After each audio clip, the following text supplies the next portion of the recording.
এটা বলতে গেলে আসলে আমি ইমোশনাল হয়ে যাই।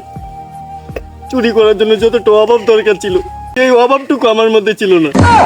সুপ্রিয় দর্শক, খাইয়া কামনাই টকশই থেকে আপনাদের সুস্বাগতম। আমাদের দেশের চুরি চিন্তায় বেড়ে যাওয়ার কারণে আমাদের খাইয়া কামনাই টকশই এক চোর মহাদয় উপস্থিত হয়েছেন। তাকে আমি প্রশ্ন করতে চাই এবং আমার খাইয়া কামনাই টকশই পক্ষ থেকে তাকে সুস্বাগতম। হ্যাঁ, ধন্যবাদ, অসংখ্য ধন্যবাদ আপনাকে। তো আসলে আপনাকে একটি প্রশ্ন করতে চাই। জি জি, বলতে পারেন। বলুন, আপনি চোর কিভাবে হলেন? এটা বলতে গেলে আসলে আমি ইমোশনাল হয়ে যাই। চুরি করার জন্য যতটা অভাব দরকার ছিল সেই অভাবটুকু আমার মধ্যে ছিল না। টাকা পয়সার অভাবের দরকার চুরি হলে সর্বপ্রথম, কিন্তু এই অভাবটুকুই আমার ছিল না। চুরি করতে আমাকে অনেক স্ট্রাগল করতে হয়েছে। আসলে এটা কোন ধরনের কথা? এটা আসলে কথা। আসলে চুরি আমার অভাব ছিল না, ওটা ছিল আমার স্বভাব। তাহলে আপনি চোর কিভাবে হলেন? সে কথা যদি মনে পড়ে আমারও সেটা কান্না পেয়ে যায়। আচ্ছা, আপনাদের কি পানি ব্যবস্থা নেই? চোখ দিয়ে তো পানি আসছে না। ছোটবেলায় আপনার মাথায় কিভাবে আসলো আপনি চোর হবেন? সে কথা বলতে গেলে চোর আসলে আমাদের বংশের মধ্যে ছিল। আমার যে বড় ভাই, সে বাসার মধ্যে চুরি করেছিল।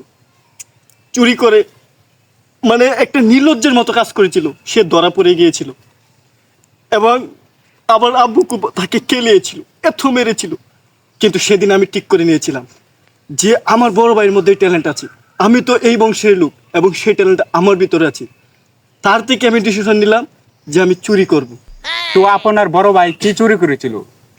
সেটা বললে আসলে আমার লজ্জা হয়। 5 টাকা চুরি করতে গিয়ে সে ধরা পড়ে গিয়েছিল।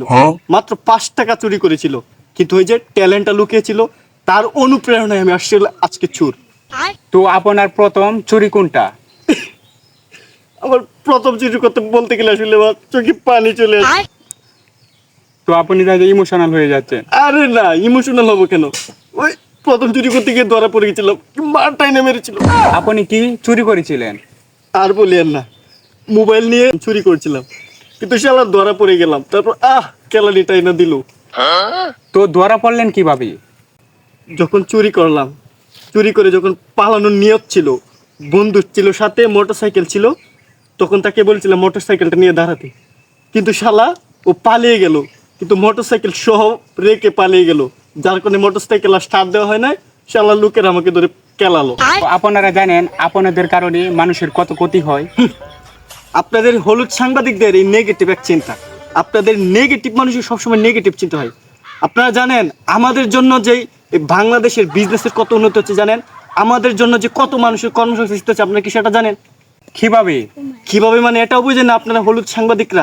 এই যে দেখেন, আমরা যদি চুরি না করতাম, এই যে এত সিসি ক্যামেরা এটা বিক্রি হতো, তাছাড়া পুলিশ দেখেন, পুলিশ কত আসামি ধরছে, আমাদেরকে ধরছে, সেই জন্য তাদেরকে সরকার বেতন দিচ্ছে।